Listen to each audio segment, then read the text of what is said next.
Damos comienzo ahora al desarrollo de la unidad 3, en donde, como ya habíamos advertido en las unidades anteriores, vamos a desarrollar la segunda etapa del proceso administrativo, la organización.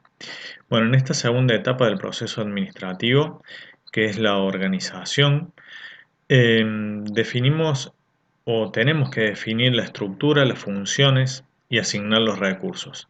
Así como en la etapa de planeamiento nosotros pensamos, llevamos a cabo una idea, desarrollamos esa idea, ahora es hora de poner en marcha la asignación de los recursos. Cuando hablamos de recursos no solamente hablamos de recursos materiales, sino también de recursos humanos, recursos intelectuales, ¿sí? Recursos económicos, recursos financieros, y también ponemos a disposición en esta etapa de la organización todas las actividades que van a acompañar a esos recursos.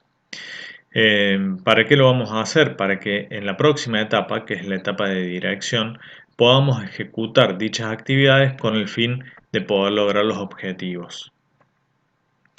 Ahora bien, también dijimos que cada una de las etapas del proceso administrativo tenemos partes muy importantes como es la definición o la conceptualización de cada una de las etapas, y también tenemos como de suma importancia los principios que poseen cada una de las etapas del proceso administrativo.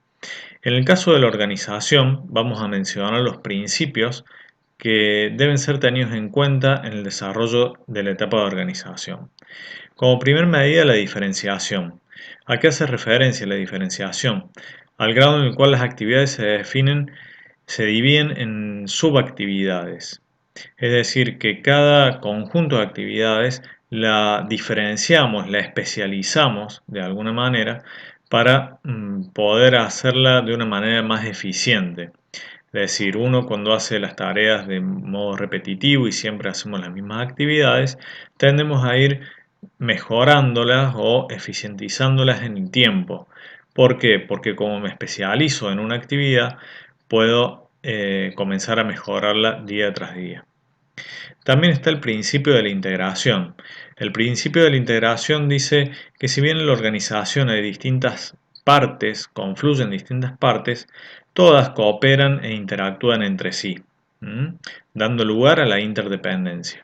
Recordarán que en la unidad 1 mencionamos que la administración tiene como eje la teoría de los sistemas, en donde consideramos a las partes como al sistema, perdón, y a la organización como un conjunto de partes interrelacionadas que por momentos podemos quitar alguna parte para estudiarla, para analizarla, pero no es cierto que el sistema en su conjunto pueda actuar o dar los mismos réditos, los mismos objetivos si le quitamos alguna de sus partes. Entonces, el principio de la integración considera todas las partes interrelacionadas y que van interactuando entre sí. Después nos vamos a encontrar con dos principios que parece casi una contradicción y ya vamos a ver que no. Uno es el de formalización y el que le sigue, que vamos a ver, es el de informalización. El de formalización está referido a toda la parte de la organización como etapa del proceso administrativo que tiene que tener en cuenta la parte formal de la organización, las líneas de autoridad, la unidad de mando, los tramos de control, de tal manera que se pueda establecer un buen equilibrio en la diferenciación como en la integración de las personas. Fíjense que ahí estamos vinculando los dos principios anteriores. Respecto de la informalización, que lejos de venir a contradecir el principio anterior, lo complementa, hace referencia a todo lo que en la organización sucede de manera informal y que debemos tomarlo a cuenta, tomarlo a consideración para que podamos encararlo hacia la persecución de los objetivos organizacionales. ¿Cuáles son estos tramos de informalización? Bueno, las relaciones que se establecen entre pares, las actividades que se desarrollan, ¿sí? La manera en la que desarrollamos la comunicación también es una informalización. También como principio de la etapa de la organización tenemos a centralización y descentralización. Nuevamente acá parece que nos estuviéramos haciendo una contradicción dentro del mismo principio, pero tampoco es así, como en el caso anterior. Centralización hace referencia a todas aquellas decisiones que deben tomarse de manera centralizada y que normalmente se hacen en la parte superior del organigrama. Pero descentralización hace referencia a que necesariamente aquellas decisiones centralizadas ahora necesitan bajar en la descentralización para que se puedan llegar a ejecutar. En cuanto a la departamentalización, consideramos como un principio dentro de la etapa de organización, porque departamentalizar significa agrupar de manera homogénea. ¿Qué vamos a agrupar de manera homogénea? Y van a ver que vamos a estudiar la forma de departamentalización por funciones, por áreas, distintas formas de agrupar de manera homogénea actividades o funciones que lo hacen que sean similares. Por ejemplo, si yo hiciera una departamentalización por áreas, podría decir, bueno, el departamento de administración es un departamento en sí. Quizás se hacen tareas distintas en la administración, la tesorería, el pago de sueldo, el pago de proveedores, pero sin lugar a dudas que tienen factores comunes que me simplificarían que todas esas funciones se encuentren dentro del mismo departamento. El principio de jerarquía también lo tenemos presente aquí y hace referencia a un principio que vimos anteriormente, que es poder dividir a la organización en distintos niveles jerárquicos, porque eso facilita la unidad de mando, facilita también la comunicación, facilita la responsabilidad, cómo derivamos la responsabilidad. Y los conceptos de línea de staff están referidos de línea o de ejecución, que son los que están inmersos dentro de la organización en la actuar diaria, y los de staff, que son aquellos, podríamos decir, interdisciplinariamente colaboran con la organización para decisiones específicas. Por ejemplo, es muy raro ver que las organizaciones tengan un staff de asesores letrados dentro de la organización, pero quizás sí lo tienen fuera de la organización. ¿Qué pasa con esas funciones? No forman parte de la diaria de la empresa, sino que nos ayudan a tomar una mejor decisión respecto de algunos temas que no podemos terminar de cerrar dentro de la misma organización. Bien, dentro de la estructura organizacional, entonces dijimos, vamos a tener dos dimensiones, la dimensión vertical y la dimensión horizontal. La dimensión vertical, en donde están las de línea, en donde se establecen las distintas relaciones de jerarquía, y también vamos a encontrar las de staff, que si bien no forman parte de la organización, ayudan, como dijimos antes, a decidir sobre temas puntuales. Y las horizontales surgen como causa de aquellas limitaciones de esas decisiones centralizadas que se tomaron, que si bien se centralizó la decisión, ahora necesitamos que derrame y que comience hacia abajo en los niveles intermedios o de conducción para poder ejecutarse. Bien, en el caso de los neoclásicos nos planteaban una división del trabajo un tanto distinta. Los neoclásicos lo que planteaban eran dividir en dos áreas, básicamente, las áreas funcionales y las áreas de servicio. Las áreas funcionales referidas a la producción, a la comercialización, a las finanzas y control, a la administración de personal. Y las áreas de servicio a la investigación y desarrollo, de relaciones externas y secretaria y legales. Bien, ¿cuáles son los componentes estructurales de la organización? Esos componentes los vamos a dividir en los componentes formales y los componentes informales. Por lo general nos vamos a referir a los formales como aquellos que están documentados, visibles, escritos, avalados. Por ejemplo, un organigrama, un procedimiento, un cursograma. Todos estos son elementos o herramientas también que podemos utilizar dentro de la etapa de organización justamente para comenzar a asignar funciones, comenzar a asignar recursos, para diagramar cómo vamos a interactuar entre las distintas áreas. Todo este tipo de cuestiones las vamos a resolver dentro de lo que son los elementos formales o los componentes formales de la organización. Pero también, y quizás me animaría a decir a la gran mayoría, hay componentes informales. Esos componentes informales, que como les digo quizás sean la gran mayoría, es, por ejemplo, la forma en la que cada uno ha encontrado de realizar sus tareas, independientemente de que no esté escrito en un procedimiento, la forma de vincularme o la empatía que desarrollo con distintos compañeros de trabajo, o los lenguajes o símbolos que surgen a partir de la convivencia laboral. Todas estas cuestiones que también dentro de la cultura organizacional tenemos que tenerlas en cuenta para marcar el rumbo para la consecución de los objetivos.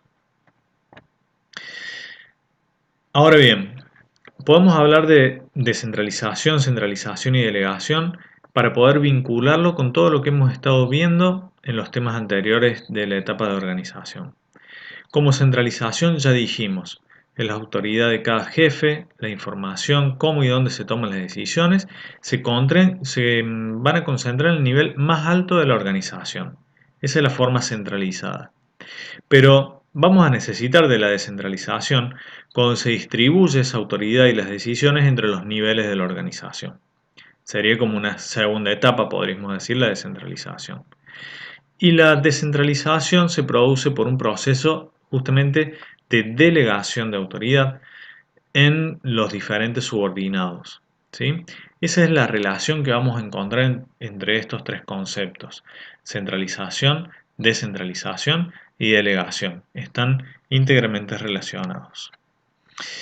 Como les dije cuando mencionamos el principio de departamentalización, nosotros tomamos la departamentalización como algo muy importante dentro de lo que es la etapa de la organización del proceso productivo. La departamentalización entonces consiste en agrupar los puestos de trabajo en grupos homogéneos de acuerdo a ciertos criterios. Este proceso se realiza una vez que se han identificado y dividido las tareas individuales. ¿Cuáles son las ventajas de la departamentalización? Como ventajas podemos mencionar principalmente, porque existen otras, estas 5 que figuran en el cuadro de la izquierda. El aprovechamiento de la especialización, como ya dijimos, también facilita el control, otorga seguridad de una atención adecuada, reconocimiento de condiciones locales, reducciones de gasto. Como desventaja quizás podríamos mencionar que no es aplicable a todas las organizaciones, sobre todo a las organizaciones más chicas o las organizaciones unipersonales. Suelen ser muy costosas, pueden caer en una burocratización del proceso. Esto está referido a que por ponerle tanto énfasis a que debo departamentalizar, termino congestionando el flujo normal y habitual de las operaciones de la empresa, y eso por supuesto que no sería bueno. Bien, ¿qué tipo de departamentalización vamos a encontrar? Y esto en realidad no es taxativo, sino que es ejemplificativo de lo que cada uno dentro de la organización puede proponer para departamentalización. Por ejemplo, por funciones. Se trata de agrupar las tareas de una organización de acuerdo con lo que se considera como funciones básicas de la misma. Ejemplo de eso, producción, ventas, administración, que son las que mencionábamos antes. También podemos hacer una departamentalización por procesos, en donde el esquema clásico del departamento de producción en las organizaciones que se dedican a producir, por ejemplo, departamento de pintura, de ensamblado, etc. También existe la departamentalización por productos, en donde ahí el criterio se utiliza en las empresas que comercializan varios productos, permite coordinar las actividades de la organización, controlar adecuadamente los costos, que no es una cuestión menor, y una mejor utilización de la tecnología también. Departamentalización por área geográfica, por ejemplo, si dijéramos, bueno, el NOA o el centro de la República o Patagonia o Litoral o Cuyo, esas son departamentalizaciones de tipo geográfica.